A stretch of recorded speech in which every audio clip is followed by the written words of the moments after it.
Nature of principles of management. 1. Universal applicability. 2. General guidelines. 3. Formed by practice and experiment. 4. Flexible. 5. Mainly behavioral nature. 6.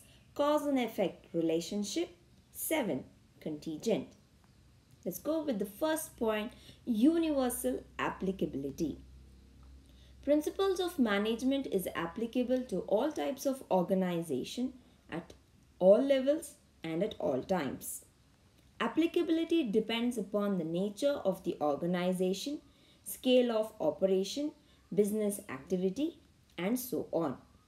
Students, we have already learned under the characteristics of management that management as such is applicable to any levels of management.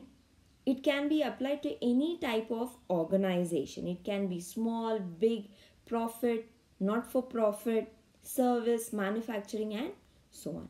Now, how do you apply these principles of management will depend upon the nature of the organization, scale of operation, whether it is large scale, medium scale, okay, micro enterprises. So it all depends upon that. Now let's say, for example, in huge working sector, work will be divided into small tasks and each employee is trained to perform his or her specialized job. Okay, it is applicable to different departments also, like production, marketing, research and development, etc. Second, general guidelines. Principles of management gives general guidelines to action and do not provide ready-made solutions.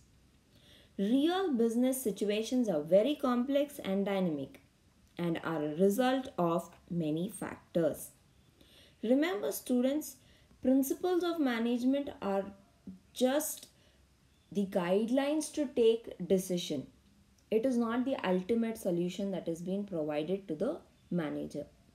Second, we also know that every business has its own features and they have to work in an environment. We will divide that into internal and external environment. Factors that will affect the business within is called as internal factors or internal environment. Those factors beyond the reach of the organization, then we will call them as external environment or external factors.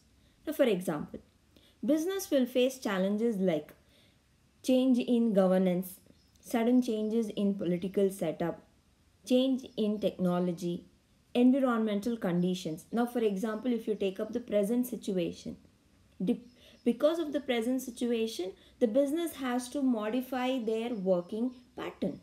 They have to work according to the prevailing situation. So now we can say business situations are one, very complex, and two, the business works in a very dynamic environment. 3. Formed by practice and experiment. Principles of management is not developed overnight. It is formed by experiment, experience, collective opinions of various management experts, etc. Now, we just got an insight into evolution of management. So what did we learn over there? In the evolution of management, we have seen how management is been growing and today it has become a discipline for learning.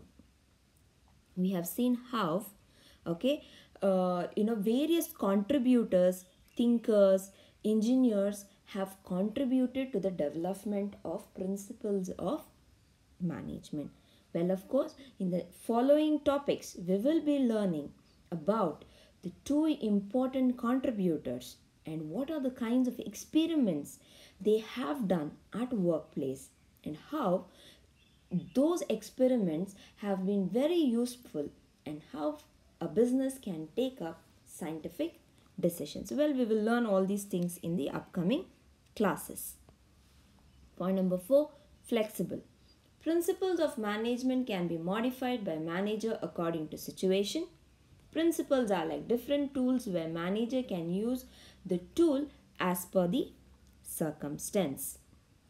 Now, for example, use of centralized authority and decentralized authority depends upon the kind of enterprise. For example, let us say Indian village panchayats. They follow a decentralized form of authority. Yes, the authority is in the hands of many. There are many people who are responsible for this, right? The second one is centralized. You have heard of BHEL, HAL, ONGC. Okay, all these are centralized form of setup. Okay, the governing power is in the hands of one person, one or two, that's it. Okay, so what we can say is principles of management are very flexible. Okay, it can be used by managers according to the situation. 5. Mainly behavioral nature. Principles of management enables a better understanding of the relationship between human and material resources in accomplishing organizational goals. Example, principle of order requires that workflow are matched by the flow of materials and movement of men. We know that management as such, okay, means dealing with human beings, getting the work done by the people, right? Now, when you're dealing with human beings, you need to understand the relationship between the human and the material resources. You need to have a perfect match. That is, for number of workers should be matched with the flow of materials. You can see the picture. It is a picture that helps you to understand how each person is deployed for a particular job or a work. There should not be mismatch. This will avoid all sort of overlapping of work. Confusions can be reduced. Accidents can be reduced. So principles of management helps us to understand the concept of the relationship between the human beings and the material resources. Cause and effect relationship. Principles of management establish a relationship between cause and effect. They tell the managers if a particular principle is applied in a particular situation, what may be its likely effect. Okay, so principles of management is not a ready-made solution that we have understood, but principles of management will tell you if you apply a certain principle, what will be the cause and effect. Okay, so isn't it this very helpful to the managers now? Okay, let's say as we deal with human behavior, getting accurate cause and effect relationship may be difficult to establish. However, principles of management assist managers to a certain extent. There are certain common behaviors, okay, which can be resolved by the manager. Point number 7, contingent. Application of principles depend upon prevailing situation. It can be changed as per the requirements. These principles are not absolute and cannot be applied blindly in all situations and in all organizations equally. So what does this principle say? Let me give you an example. Suppose you have to pay fair and just wages to the employees. Now, payment part, you need to consider these things. What is the paying capacity of the employer? Second, you should also know what is the wage law prevailing at that particular point of time. Maybe suppose the wage law says that for 10 hours of working conditions, you need to pay that person rupees 500 per day, isn't it? Now you need to keep all these things in mind and accordingly you will have to make the payment. So what does contingent say?